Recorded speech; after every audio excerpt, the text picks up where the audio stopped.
Okay, so what we're going to try for a while and see if this is better, worse, or indifferent is 9 o'clock practice sessions for less than 30 minutes, and each day focused on a different target audience. So very specific, not just practicing certain listing objections or buyer capture, not like we've done it before, but each day will be a different target audience focus, okay? Make sense? Okay, good. So Mondays will be geographic farming. Now this could be your thing, right? You could be, geographic farming is a focused, specific strategy on a neighborhood or very small geographic area, okay? If you think you're working a zip code or a city, you're not. Okay, that's not geographic farming. That's a whole different thing, and we'll talk about that on Fridays. But I doubt anybody in this room right now is capable of tackling, come on up, snuggle in.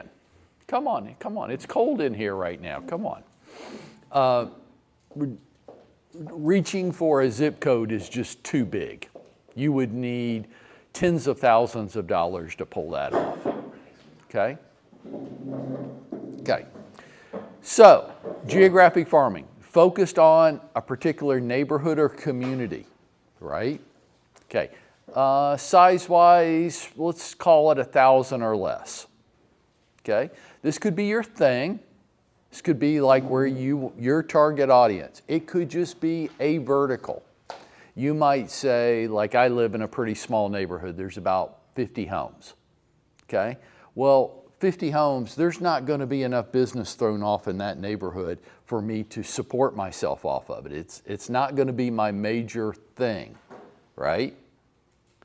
Okay, but it doesn't mean it couldn't be a vertical, that whatever business comes available through that community, I would like to capture, right? But I'm not spending all day focused on 50 homes. It's just one of my verticals. Make sense? Okay, so then what do? I say I'm working my neighborhood.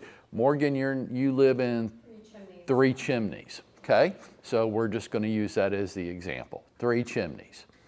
Okay, I move into Three Chimneys, which would be like her worst nightmare, right? My broker lives 3 houses down the street. Get back to work.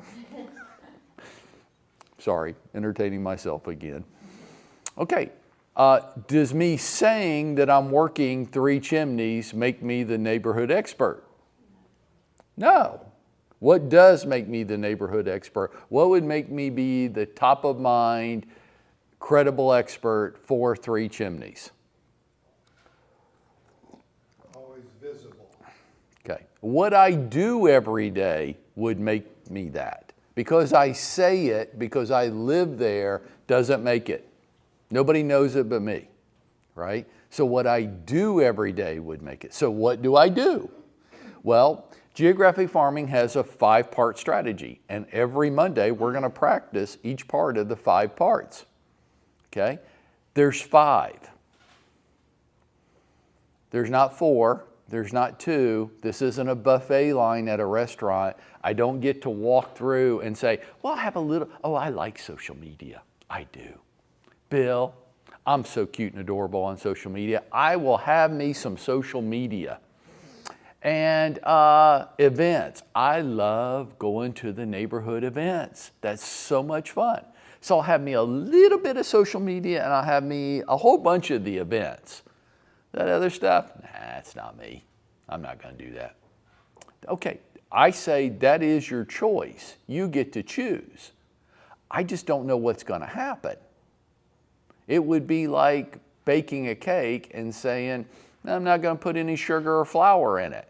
Why? Well, I'm trying to go gluten-free, so no flour for me. And I really need to cut down on the sugar, but I still want to bake a cake. Well, you're going to get something. Debbie, wouldn't I get something? Something. I don't know what that's going to be. I don't know how edible it's going to be. I definitely don't know how attractive it's going to be, but I will get something. It just might not be what I intended to get. And this is the same. Pick and choose what 5 parts you want. I just don't know what's going to happen. Okay, so the 5 parts are phone calls. Yes, phone calls are a part of geographic farming. Okay, what kind of phone calls? Well, really 3 types. Just listed, just sold, and neighborhood events. Morgan, ring, ring. Hello. Hey, Morgan, it's Mike. I just moved in 3 houses down from you. Watching you. Need a babysitter. Oh, yeah, you want me to babysit your kids. This will be a blast.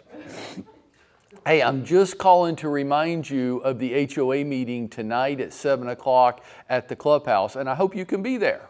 Well, thanks for letting me know. You're welcome. Have a great day. Now, what's that got to do with real estate? Nothing. As a matter of fact, most of these things won't have a whole lot to do with real estate at all, because that's not the point. Nobody's going to hire me because I'm Mr. Real Estate. Nobody. Who's going to hire me? Why are they going to hire me? Right. They know me and they like me. Now, if they know you and they don't like you, you have a problem.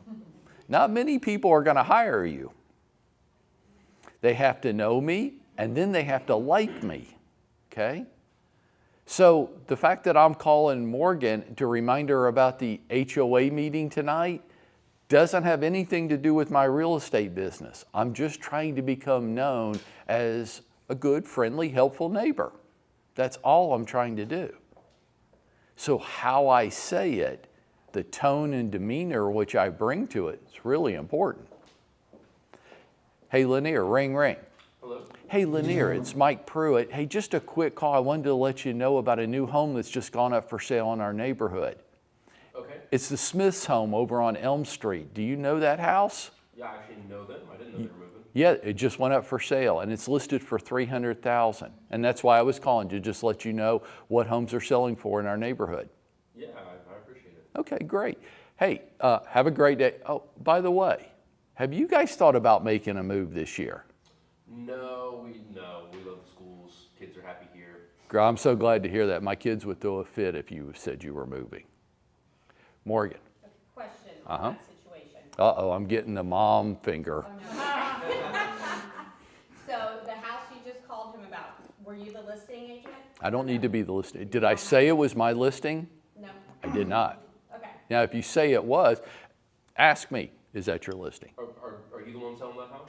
No, it's actually listed with ABC Realty, but I just want to make sure everybody knows what homes are selling for in our neighborhood. Is that okay? Yeah, I appreciate that. Right.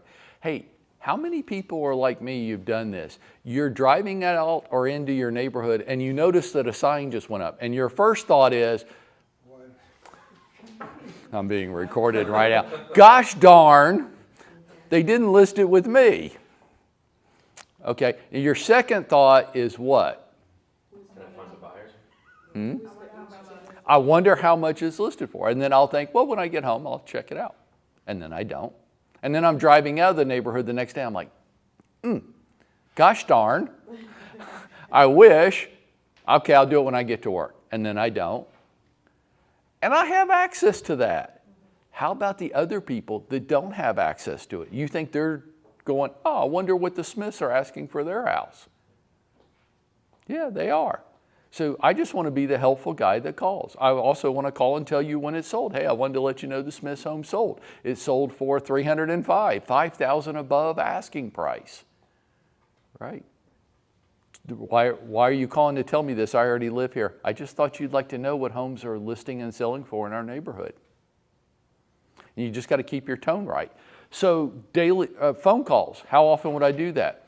Well, I don't know. How many people live in Three Chimneys? 500. Okay. If I take 2 days off every week, there's 20 work days in a month. Does that make sense? Okay. So how many weeks will it take me to dial 500 people? 5? Good. If I did it 5 days a week, it would take me 5 weeks. After 5 weeks, is it okay to start dialing them again? You have to decide. It depends really to me on how salesy you are and the reason you're calling.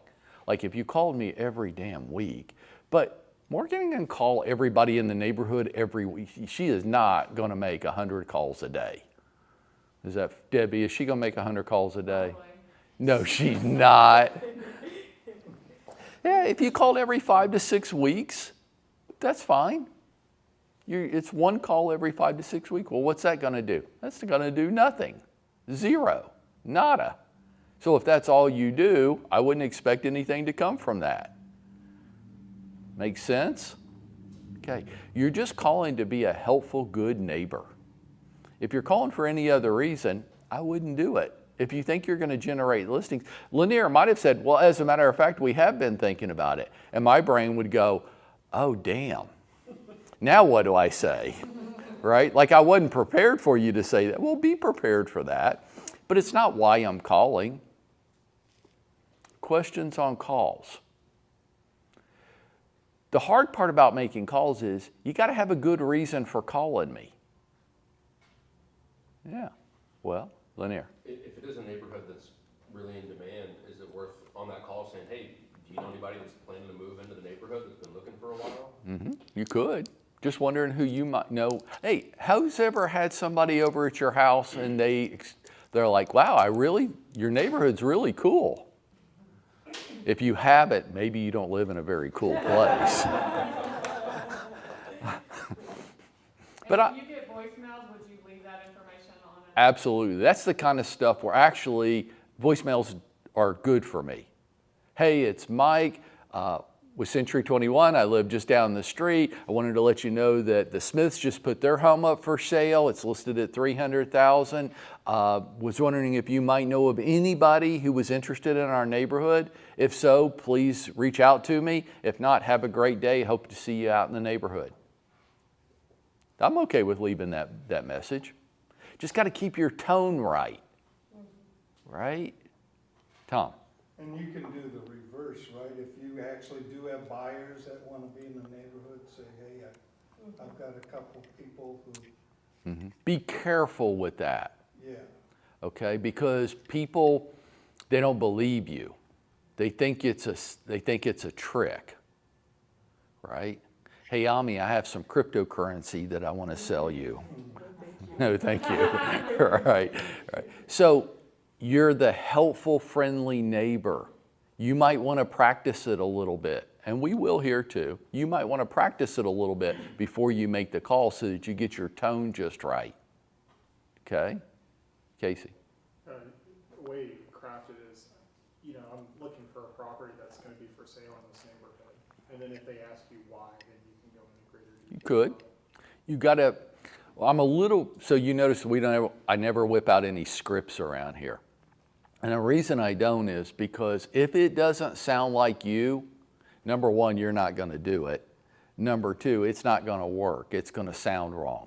So I really don't like scripts. I want you, each of you have, trust me, each of you have your own unique personalities. That's really funny inside my head. You make it be your way, your style, the way you talk to people, not my way. Okay? Number two is your weekly video message sent via email. Oh, I don't think this, if you're going to pick something, if you're going to do the buffet line with this, you got to pick this. With Geographic Farming, this is a social group of people. You can't be salesy with them. Number one, it's weird. Like, Lanier, you live right next door to me. Ring, ring. Hello. Hey, Lanier, it's Mike Pruitt over at Century 21, and just a quick call. Like, Mike that lives next door? That's right. Why are you talking to me? Like, why'd you use your last name? I just saw you out at the street. Like, this is weird. You switched into sales geek on me. Right. Be careful, okay? Now, your weekly video message sent via an embedded email to everybody. You should be, if you're not already, you need to acquire the skill. You need to get with Rob. You need to have him teach you how to do this. It's a 10-minute little trick. And you need to be able to do this backwards and forwards without even thinking about it, because you need to do it every week. And you make your little 1-minute video message and you send it out to everybody in the neighborhood. Oh, but I don't have everybody's email address. Well, that's your job. Go get it. Beg, borrow, steal. I don't want to know how you got. Don't do anything inappropriate. Yeah, we might have.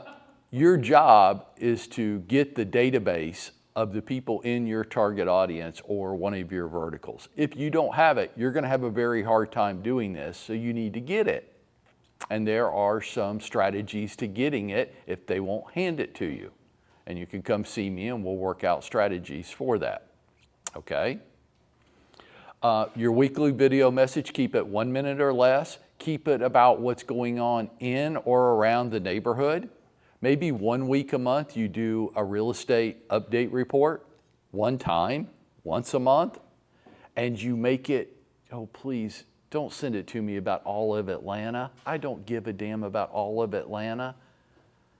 Chris, what part of Atlanta do you live? Decula. Do you give a damn of what's going on in Villarica? Do you even know where Villarica is? No.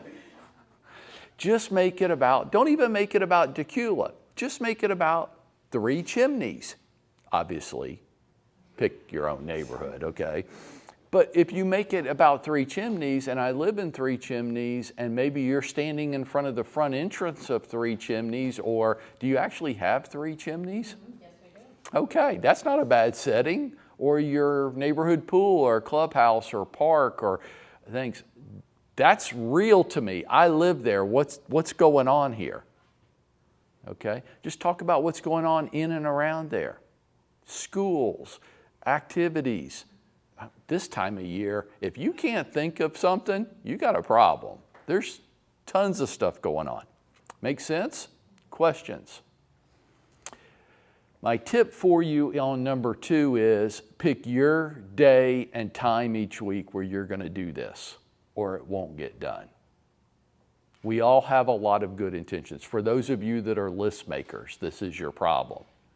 Good intentions. I got this list, and I love checking things off or drawing lines through it. I love that.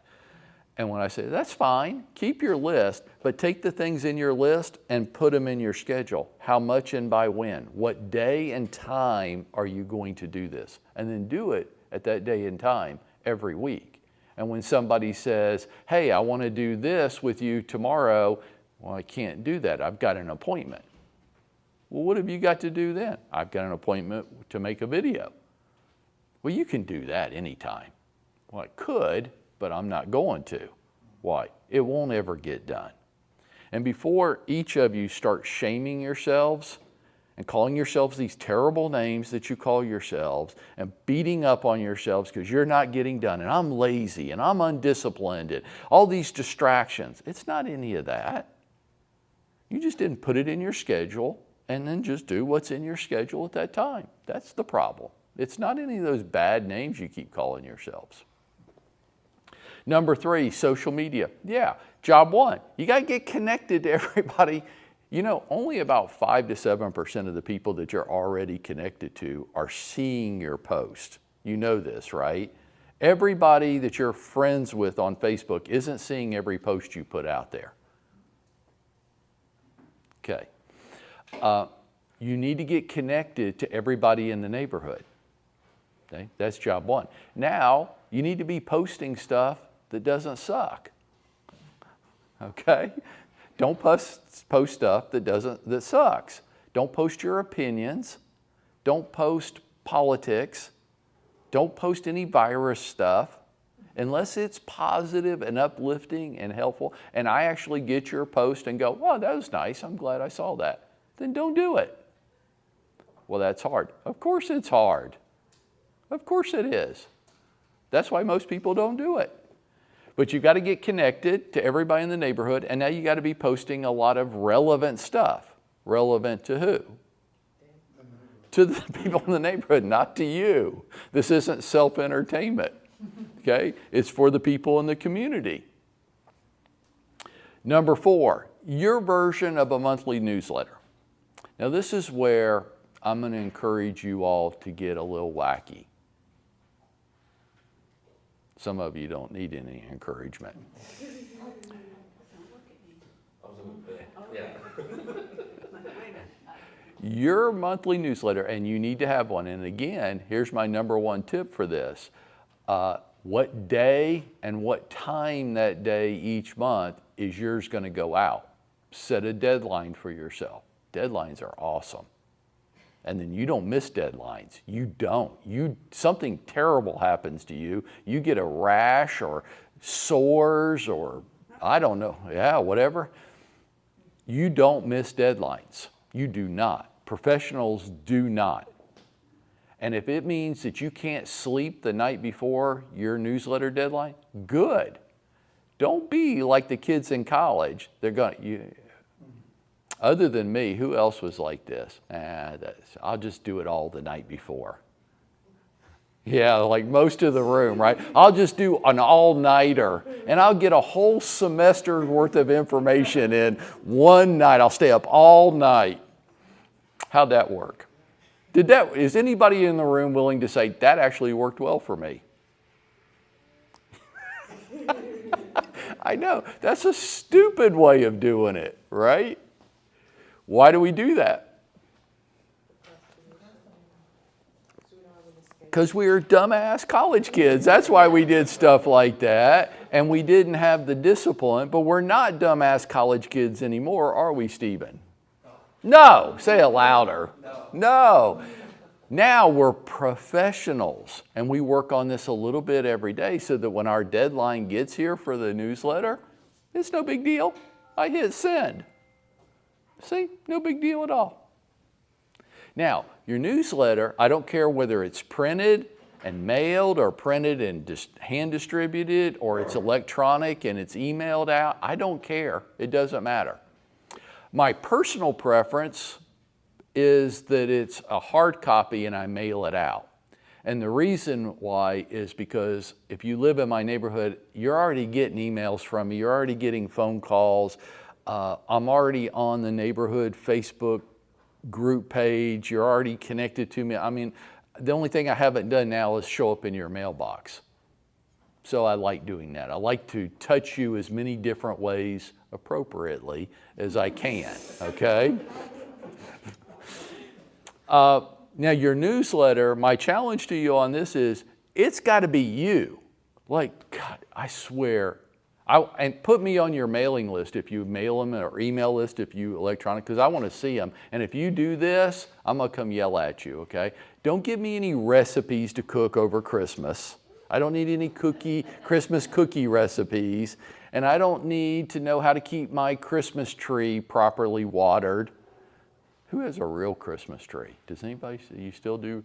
Okay. And I don't need to know your little secret hacks of keeping your Christmas tree alive till New Year's. I don't need any of that stuff.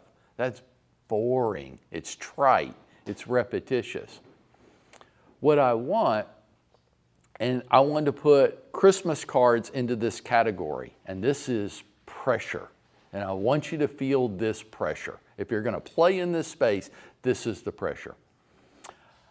I want to know when I didn't get your newsletter. Now, I want to ask you guys, how many people in the room, is there somebody on this planet that if you didn't get a Christmas card from them this year, you would know it? Julia, who? Yeah, a friend I've had and I don't speak to very often, yeah. Okay. A friend? Well, I have more than one, but. Well, how many people? No, on Christmas Day, I call you up and I say, without research, just tell me the people in your life that you did not get a Christmas card from this year. Go. Okay, pressure, no. Okay, you can't. Who has? Mother-in-law sometimes. That doesn't count. Mothers don't count. Who has somebody, if you didn't get a Christmas card from them, you'd know it? Lauren, my college roommate. Why? Why would you know you didn't get a Christmas card from her? Well, because I know she does them, and we talk on the phone, and we meet up a couple times a year. And, I mean, I know she does it. If she didn't, then something's going on in her family, like somebody's Something's sick wrong. or something, yeah. Okay, so you got one person other than your mommy. Because everybody sends them to me. I've got one person on the planet that I could tell you on Christmas Day that I did not get a Christmas card from. One. And it's not a family member. It's a friend. And this guy sends out the greatest Christmas cards of anybody on the planet. I look forward to getting his Christmas card. A couple of years ago, I hadn't got one. It was like the 23rd, and I called him up, and I'm like, Jeff, where's your Christmas card? He's like, I sent you one. I'm like, I didn't get it. He goes, well, it'll come. I'm like, not good enough. I wanted his Christmas card. That's what your newsletter's got to be. The reason I wanted his Christmas card is they're hilarious. Every year, I look forward to getting his Christmas. I can't wait to see what it is this year. That's pressure. That's what you have to do. And it has to be uniquely you. So this is going to get really personal. If it doesn't make you feel uncomfortable, it's not good enough. It needs to challenge you personally. Get creative. Now, I don't think it has to be funny. I don't think it has to be anything. I think it has to be you. Uniquely you. So that if I got your newsletter, I would go, yep. Only Ami would do this. Only Casey would do this. Nobody else would do this. Make sense? The fifth part of your strategy is events. Okay. Nothing beats face-to-face. Nothing beats face-to-face for most of you. There's a few exceptions. No, face-to-face, great. Because who are people hiring? People they know, they like, and they trust. You need to just chant this to yourself. They just hire people know they like and they trust. So getting face-to-face with people is in the interaction with people is incredibly important, especially if you do the other four things. Then when I met you at the neighborhood Christmas party and we had a great chat because you're such a charming, personable, no, you're not. But when I get these other things from you, now I know you. So it's watch. I can prove it to you. Have you ever come in contact with somebody, like they got this going on, like Ami's going to be on the 6 o'clock news tonight. Turn to channel 2. She's going to be on the news. And we do this. But I see Ami all the time. Why the hell do I care if she's on the 6 o'clock news tonight unless it's something really bad, right? If you know somebody who's going to be on TV tonight, that's like a novelty or something, right? But you see them all. But I want to see people on TV that I know. There's something fun about that. If Manuela was going to be on a game show tonight, would you turn in and watch? But you see Manuela every damn day. Why do you care about her being on some game show? It's somebody you know that's on TV, and there's something fun about that.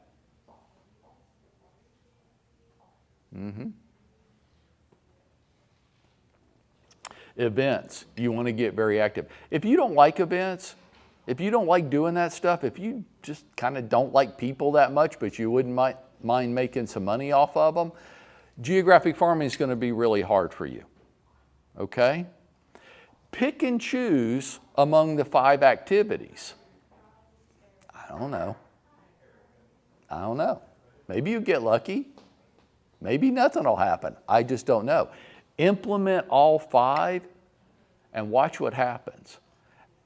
To this extent, think about where you live right now and what real estate agent do you know that's checking all 5 boxes? Not 1 or 2, which is, so Morgan and 3 Chimneys, there is an agent that's in there that is, Doing it all. they're doing it all. Do they gain some market share? Yes, They do. Would you call them entrenched or dominant in the neighborhood? very much so, yes. Now, let's, The league is. okay. So for a moment of self-honesty, does that intimidate you a little bit to compete with them? Yes. Why? Well, they've been doing it for many years. I mean, I know these people, they're super nice, but, you know. God, that makes it harder too, right? Wouldn't it be? It'd be so much better if they were just jerks. If you started implementing all 5, I want you to see the reaction of other agents that live in the neighborhood, because you're not going to want to do it because you're going to say, well, so-and-so lives in my neighborhood and there's no way I can compete with them. That's exactly why you want to do it, because all these other people, now that is extremely rare. That is about 2% of the time do I actually come across a neighborhood where there's what I would call an entrenched agent. Like, no, they're nice, they're decent human beings, and they're implementing a robust strategy, and they know what they're doing it on purpose, and they're doing well. That almost never happens. But even when it does, I will tell you this, Morgan, there's people in the neighborhood that don't like them. There's people in the neighborhood that resent their success.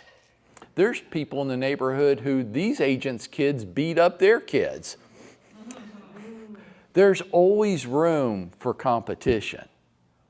Casey. If you want to prove it to yourself, look at every listing and sale that they didn't get in the neighborhood. That's right. Nobody's getting 100% of anything. But if you want to shut other people down and make them not want to compete against you in your neighborhood, just start implementing these 5 things. They'll tuck tail and run. Because what they're really saying is, oh, shit, are you kidding me? I've got to do all that every day? Like, I've got to actually start treating this like a business and being consistent and getting activities done. No, I'm just going to, no, I can't compete with them. No, you would be right. You can't. Or start implementing the 5 actions.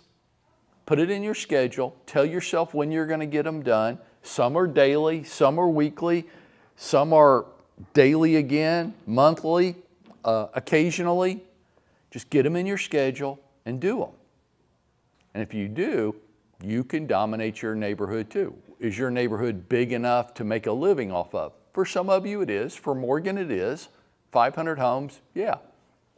For others of you like me, it's like, there's 2 or 3 a year. I'd like to get 1 or 2 of them. That'd be a vertical for me, a supplement. So sure. Well, this is how you do it. Any questions? Tommy? So is it worth doing it in any neighborhood? For example, in your neighborhood, if you didn't have enough homes or maybe the price point isn't the best, should you do it? Good question. So can I just pick a neighborhood and work it if I don't live there? You can. It's a lot harder because you've got, see what's missing? I need data. I need data. I need data. I need data. I need information. I need to know who lives there and how to get in touch with them. If you can get that in a neighborhood where you don't live there, okay. It's not a driving force. For some of us, it's better if we don't live there. But you need the data. Questions? Okay, thank you very much. Let's go do it.